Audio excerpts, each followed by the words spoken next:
Assalamu alaykum, mehriban dostlar, aziz vatandaşlar. Zarına sağ olun, işinizde, durmuşunuzda, okuğunuzda, dine üstünlüklerin yar olmağını tüysürümde ardı ve diyatir, bize sonuçta diyelim olsanız demek, Ada Production YouTube sayfasına harekete, bereket, tekede tomaşa diyeniz. Hemmedat kökten başlanyan. Yani her bir adam maksadını, arzusunu yetmek için yok, ben okumalı, bilmeli, bir dünyatı olmalı, hemen taplanmalı.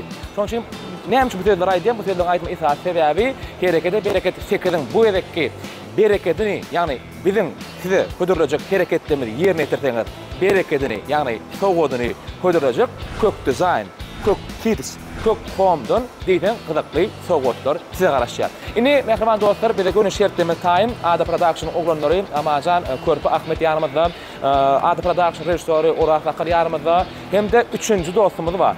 Herkese mikrofon alayım. Harekete bereket düşüremezde üçüncü adam öyle yönü bu gedek treçilişini diyen format bir de değişti. Merdan Huday Nazarov. Gel Merdancan gel. Merdancan gepleşimizden geçecek planlarına katlaşan bu gedek katlaşa kömek ediyor. Yönü kerek katlaşıp oturup yardım deydin mi? Şimdi bir soğut paylaşacak der. Soğutlar eline soğutları mağdur paylıyor. Elletteki hareketleri yani sadece gördün ha bizim tayinen hareketimiz kızık olur öyle mi? Nesip varsam yokman. Yokman. Onun hemen Ada Production, Kök Home, Kök Kids, Kök Design, Merdan, Kuvonçmeli, doğulanlar yanımızda gittik.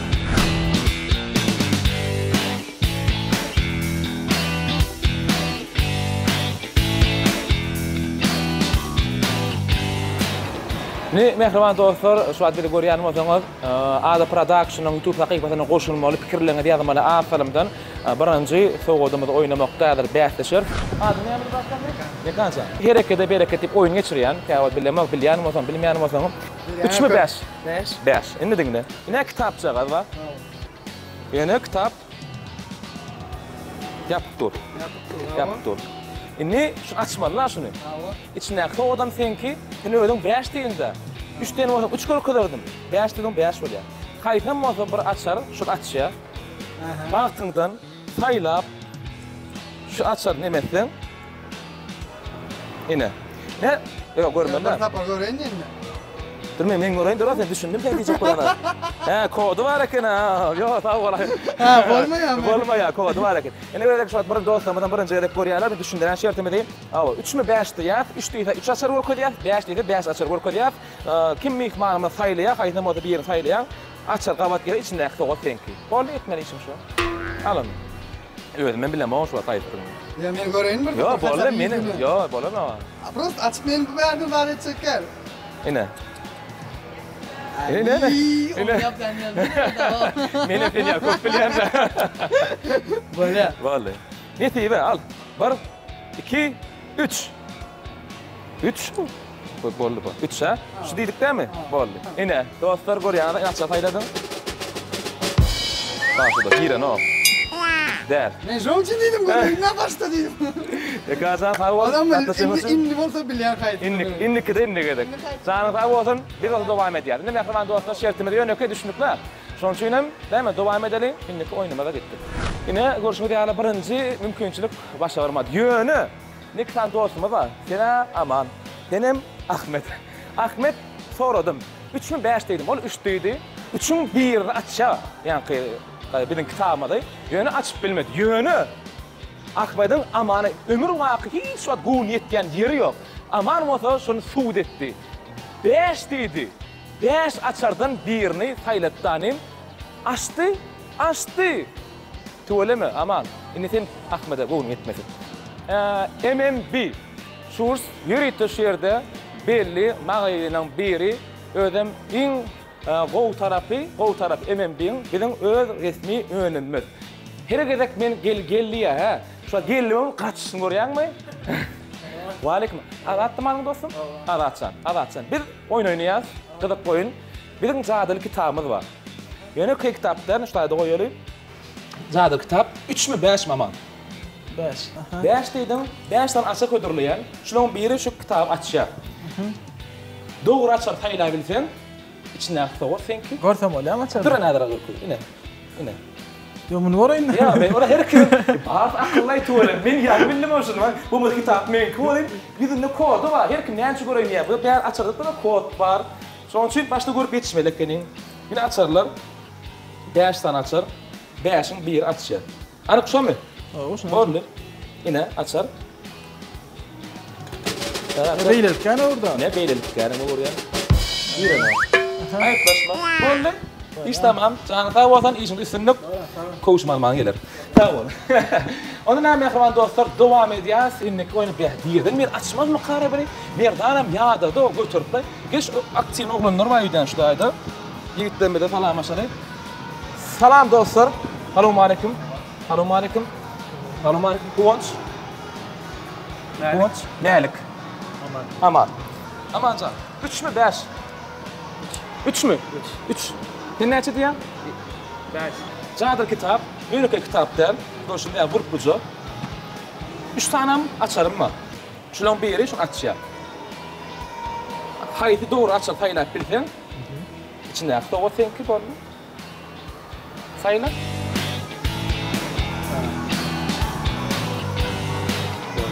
Böyle. Şu mu? Anlattım şu değil mi? Böyle.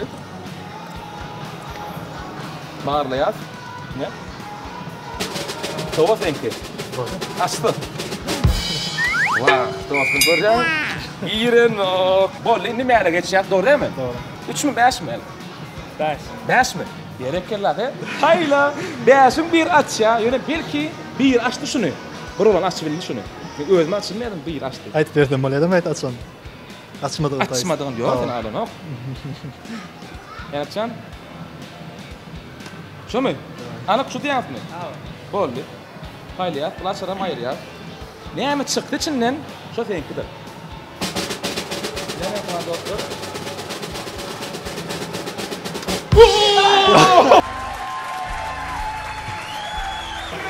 Krasavçık!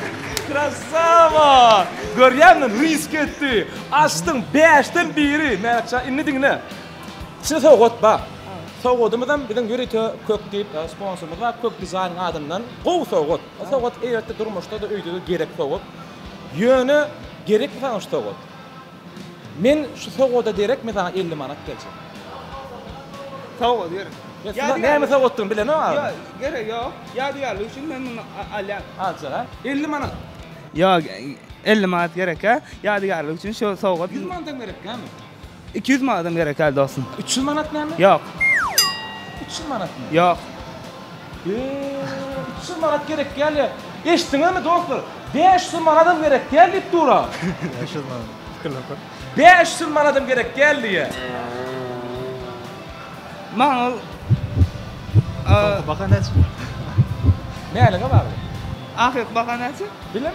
500 manat götürülecek. Yöne, dinle. Ama İçindeki soğuk 500'den kımmadan mol biler. Ardanan mol biler. Yöne, gow soğuk. Gerekli soğuk. İlk iPhone 14'tür. ya onu kızıklandırmak. Ha. Kovda attı. Aha. Allah can. Şans etken. Nem? Ruçka çıksa da, kalan çıksa da alayım. Sözüm için bolly. Neresen sağ ol, canın sağ olsun. Üstünlük hemişe de durmuştu da dine sana şoğulluklar yar olsun. Bizde içindeki soğuk ne mi? Görkod yani. Bizim soğuğumuz içine sığmadı. Yani bir açacak.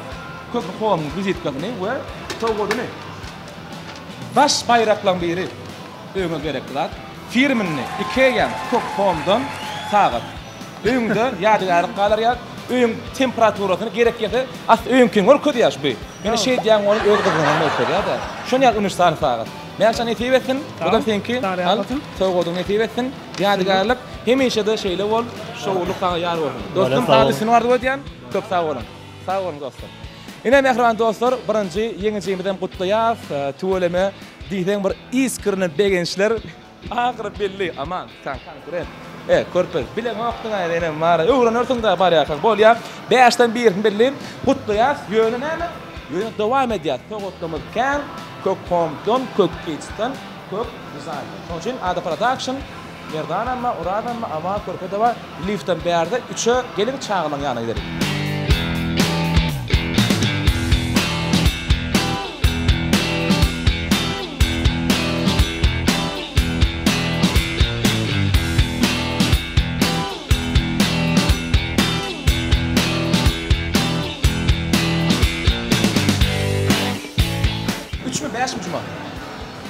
Üç mü? 3 açar. Kaydan moda bir iş açya. Awa. Açtan içindeki soğuk senki oldu. Bostalar işte. Özüm saylayman. Ama o özüm de ha senki. Ne pulpu görbilem hafta. Aklı hayran. Şol hayratma. Bol. Hani Cumacan içindeki ne mi soğuk çıktı senki. Böyle. Ya basın hayratı ne biliyordun mu? Yok. Şurayacağım mı?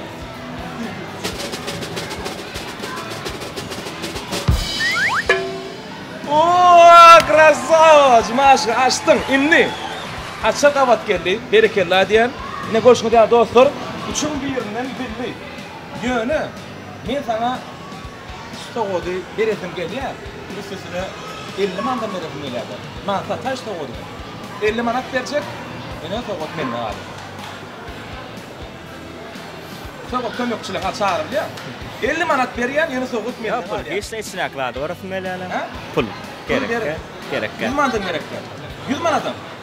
İçine akladı. Orası melele. 150 mandan gerek gel. Belki 300 manat kattı fikir edersin. Ya. Hiç iyi. Ya. 300 mandan gerek gel. Görfem melele. Gördün mü ya? Gördüm son yerime ol yana menen. 300 manat yok. Yok. Soğut mu? Bol ya soğut. Yine görüşme diyen ne kadar soğudu sayladı. Soğudumdan görküyor. Soğudumuz içine sığmadı yönü. Soğudumuz yanımızda var. Bu da çok güzel yürütü. Firmanın blankası ve çok güzel adamdan yürütü. Döwürlerden, asırlardan näle gelse de sagat. Yürütü sagatımız. Näle sagatını bilýär mi? Awa. Ha? Pis olsun. Siz hoşsunuz. Gerekli ýadygarlyk. Bir de soğut bolsun. Yine şu yerde en ataları var. Yer kemerini kaçışa, belki öyle içinde oynayacaklarım badır.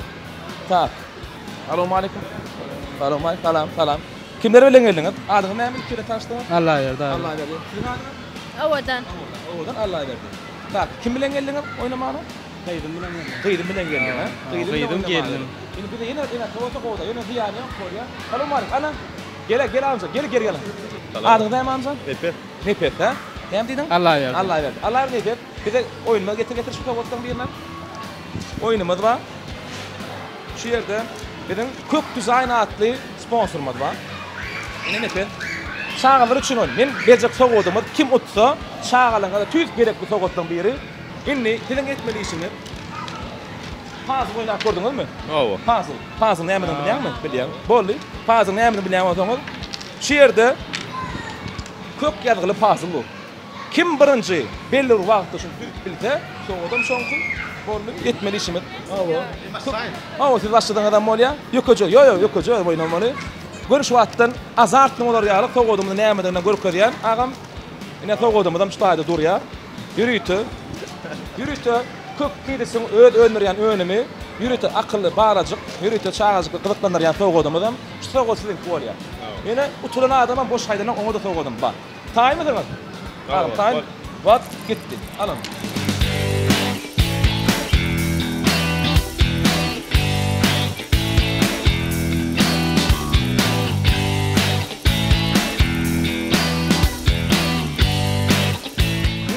Türkistan mehriban dostlar, o soğudumuz, çağazıklamız, begenlerce kitapçalı okanlarına, oğuran multifilmlerin görenlerine oturmak için oturguçumuz var. Hem de başaracağım sağları için yürütü bilin kök kitsin önür yani kitapçalarları yürütü çağlamada şu ayrıtınlıkta da içini yokman görüp koyuyor.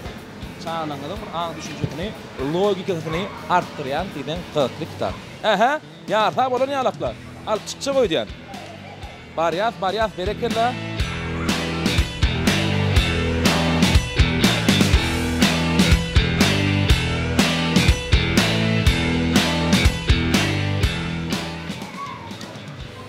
Berekella. Vaat sakladım, aytmallan. Vaat sakladım, men ağama da görkönmedi üçün screenshot ettim. Gördünüz değil mi? Zbros ediyen. Deňeräk bolar ýaly. Inni Ýaýradýan mı? oğul, man boldy. Inni tabary kimden al? Sizden arkadaşınızda. Taýmam. Wagt gitti.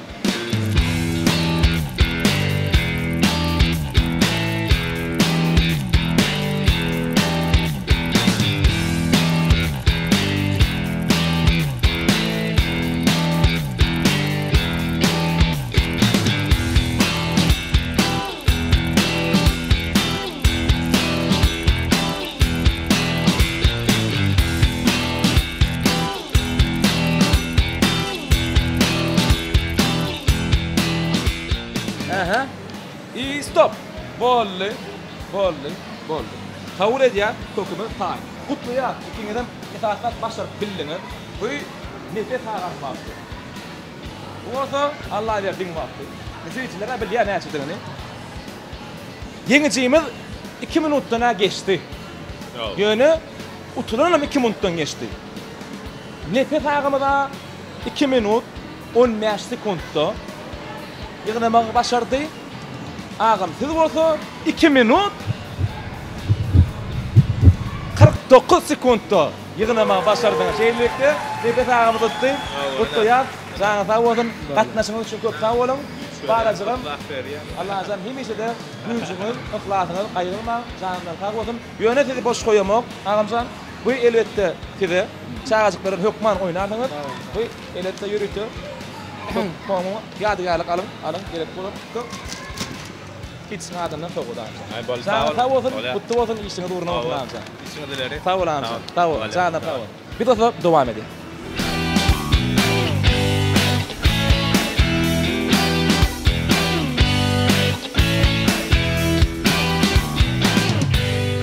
Beş sayladığına da. Üç oda hak kılık bolardı olayım. Mesela 5 sani açılık ödürleyen 5'in biri şu kutuyunu açıyor. Yani kitabını açıyor. Şunun için mümkünçülük bahtiyar. Ana. Şunun için saylayanı eğer de açılan biri şu kitabını açsa içinden soğuk filan ki yerler nit kodan. Yok yani yerler nit kodan mı mesela? Ya iyilik ne vur kodan? Yine. Emmeden ne iyilik ne vur kodan? Yine. Toşna mı? Toşna. Ya genelceme haylatacak mı? Öyle çödeyen öyle bar mesela. Toşna mı? Toşna mı? Toşna mı? Toşna mı? Birinci haylayma ne kenin? Toşna mı? Biliyorum. Onu biliyor mu? Yok başım. Toşna. Onu mu alayır yani? Şu atacağını aldırlaydık öldüm onu. Adam Öldüm var lan. Aç onu. Aç onu. Hayat başıma baktı ya, korkudayın mı? Yani Bol ya, korkudayın. Adam şu gördün. Ben biliyordum evet hayat maç. eşimle çalışıp geliyor. Bol mu mesela pakaşmağa yine giriyel skit kıdadır var. Çakın. Yine. Bol. Çok sağ olun. Sağ işte sağ olun, canına sağ olun. Salam ana tanıştırılır. 3500 ait. Sen yok değil mi mikrofonu? Biliyor musun? Tanışatın mikrofonu bilen. Aa, çıkardık gördün mü? Neydi? Neymen? Aylar. Ni aylar. Aha. 3 mü 5 mi? 5. 5 ha? Men ne? Açarlar bir qabatı açsak içinde soğuk sen. Aylar, ana ne diyen varlar. Ne mi çıktı içine peki? Salayın. Alay. 5 mi karşı? Bilemem. Belki 3'tür. 5 des pırçım. Yok. 3 diyen olsam 3 açarı verecektim ben. 5 dedin sonuçta 5 açarı verdim. Ne şu aytmadım ama. Gıraksa bola yok ondan aytdım. Şu saylayat mı? Bol ya. Şu saylayat. Ay ya. Eğer de açsa içinden soğuk sen. Aslında ne tibeli mi? Ne tibeli bu işte mi? Normal mı? Şuun burada hatta ne tibeli ettim mi rahat ne tibeli? O ne çıkıyor? Ne çık? Sıraya yine çamaydı sıraya diye. Onu aliyat. Girdi mi de? Dur. Oğul vayşını ben savarda atıyorum aylar dedi. Açtı. İnni. Yem Instagram hoca koyan mı? Yok. Yönü. Gerek tanış tabu. Oo. Belki ona direkt 50 manat alarsın. O içim yapmayın da şeydi. Boğudak bakıydık da içinde. Ben bilmem o. Ben boğudak soğutma dedim içinde. 50 manat soğut menden alıyor. Gıdık doğursun tavuğaç. Belki 100 manat. Gıdık doğursun tavuğaç. Gence bu ne risk vaat ediyorlar. 200 manat verecek deyip dur. Yok soğut deyip dur. Aksada ama şey diyetli boy moment. Ne mi diyor? Soğudan diyet. Soğut alıyor. Toşna. Belki bu kadar maqtadağın yanlış. Maqtadağı kime diyanına bağlı? Maqtat Murat. Kardeş dostum. 250 manada da Maqtat Murat bolanma dostayda soğut alıyordum. Qonç melatan 250 manat budur ne yaptır? Yok şunda soğut alıyordum. Diyerdi. Diyer. Hemen adı kıdıkma. Böyle 250 manat yok. Dur kirleneyin. Bol, yok dedi, kirlenmedi ya. 250 manat berýän, soğut alyap, soğut mu? Bol ya. Sen saylarsın aýda soğut.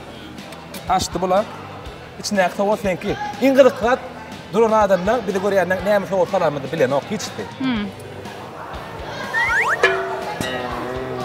Şeyitcan biliyordu Soğudun alındı. Ne soğudu? 250 manat götürledim ben sana. Seni o da soğut sayladın. Köp soğulayla katlaşan üçin, edip ola, çağın soğut. Ne görüşmedi yani? Bu soğutları koymadım, mehriban dostlar. Bunu bir restoranı ve ada product restoranı. Oranlar atım rastik biri var. Şu an tanıdı. Yürü soğut paylayıp gördüm. Dava füyücü soğudum paylayıp bitti. Füyücü soğut da yankı. Füyücü soğut da akırı. Bir de olsa bizim kızık oyunları bilen devam edeceğiz.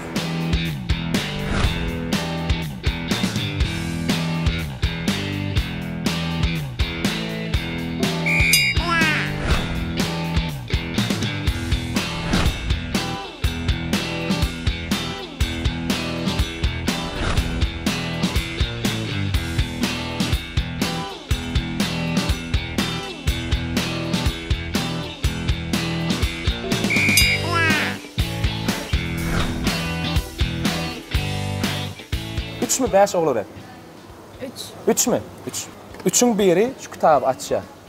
Eğer de belli bir açır, doğru sayılayıp bildiğiniz içindeki soğuk sizinki. Şunları. Şu mu? Anak çok değil mi? Böyle. İçindeki soğuk sizinki. Açtı. Bir da. Böyle açsana yana bir. Açtı. Açtı. Gerekirle kutlayak oğlarak yönü men açık yitirak da. Gerek sana şu içindeki soğuk. He? Men qoğusu 50 manat berayinmiş soğuk ederek. Yok açalım bana. Ya, içindekini alacak mı? Soğuk alacak ha? 100 manada da yok diyen ha? 150 manatım gerek ya mı? Ay ne? 250 manatım gerek ya soğuk saylayan ha? Şunu göre ne diyeyim? Bolyan, 300 manat verecek soğuk menne kalsın. Yok. Soğuk saylayan. Soğuk saylayan o kadar. O da para bilen. Bilemem onu siz. Soğuk saylayan değil mi? Boldu. Soğuk saylayan, soğudumuzun kerekede berekedin sponsorların biri Kök Design, Kök Home adından.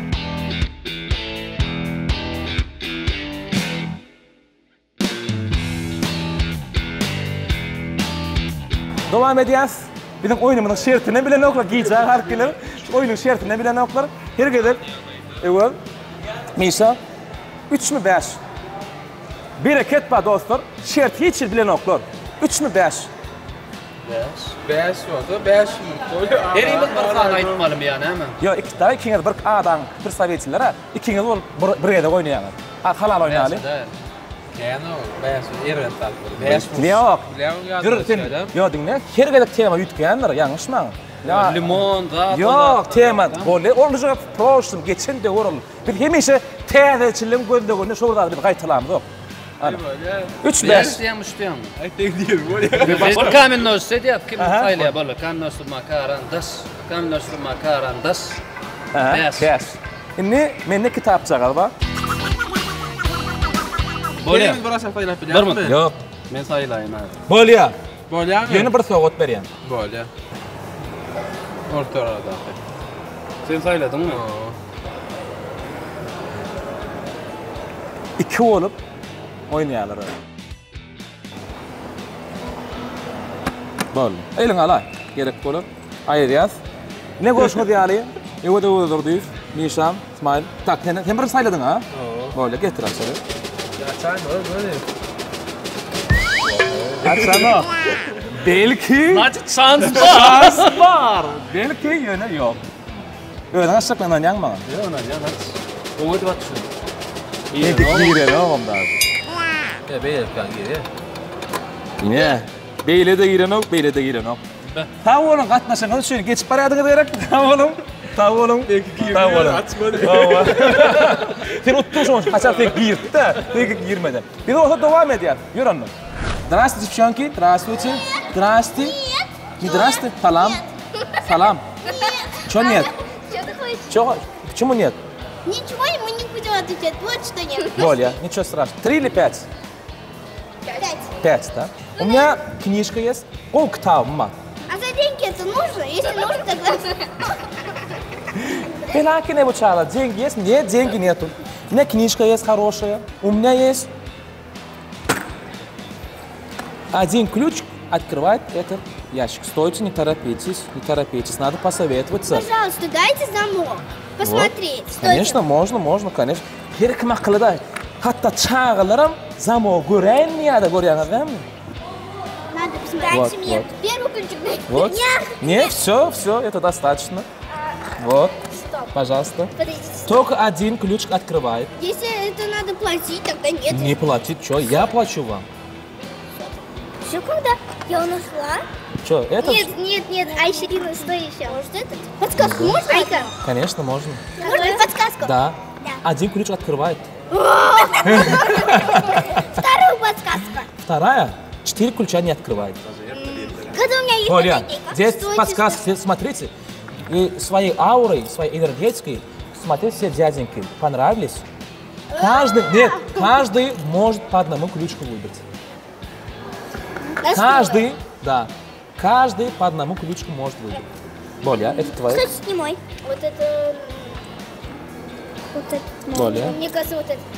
Все, окончательно? Ага. Все. И я вот это хочу. Боля, все. Мы выбираем. Как Вира, но мажинза. Боля.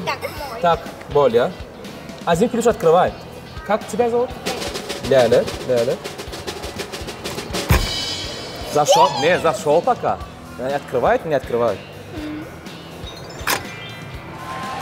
Открылась. Все, Ляля выиграла. Значит, этот ключ не открывает. На всякий случай тоже проверим, чтобы все честно было. И я ее начну. Cook Kids, такой хороший подарок. Это тебе. Есть телефон? Вот телефон поставка. Если понадобится, на компьютер будет. Дайте поставку, здрасте. Вот телефонная поставка. Это тебе. Юрий, ты? Да. Туркменский. Но откроешь, там английский и русский тоже есть. Тебе? Я не беру. И это тоже тебе. Все. Инедели. Надо учить свой инедели. Спасибо за игру. До свидания. Что, жалко, что ли? Меня зовут Буванч. Вот. Да. Вот, как Очень приятно. Боли. До свидания. Боли. Боли. Вам спасибо. До свидания.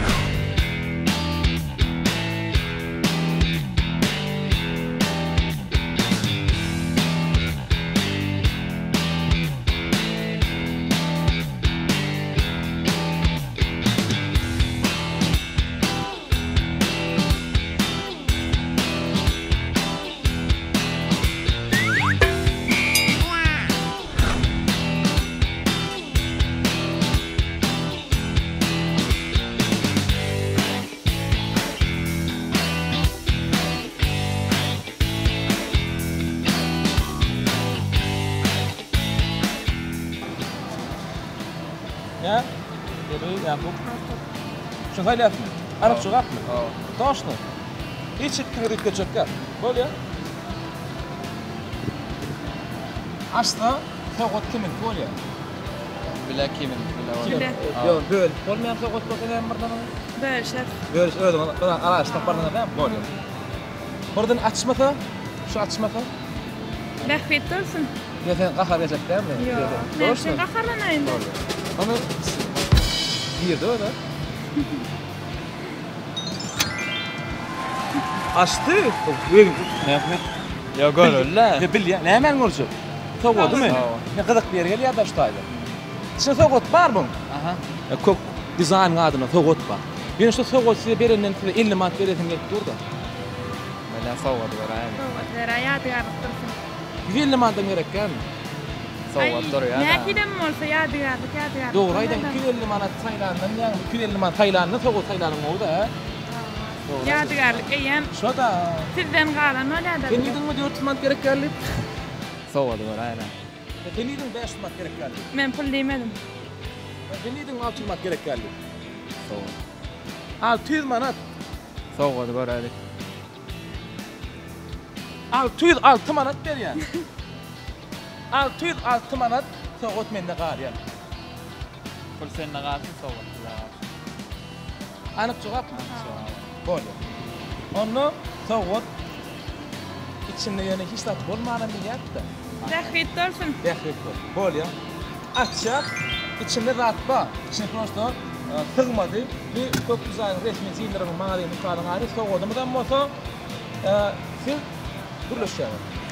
Doğru değil mi? Soğudum alın. Tüyüt nesiyle imni şu soğudu şahidin yani. Aç çıkarın soğudu. Yürüyte fil ve gerekli zattan birim kadyan. Şkatolka yürüt kök güzel öyle resmi önür yani önümü. Nesip etsin.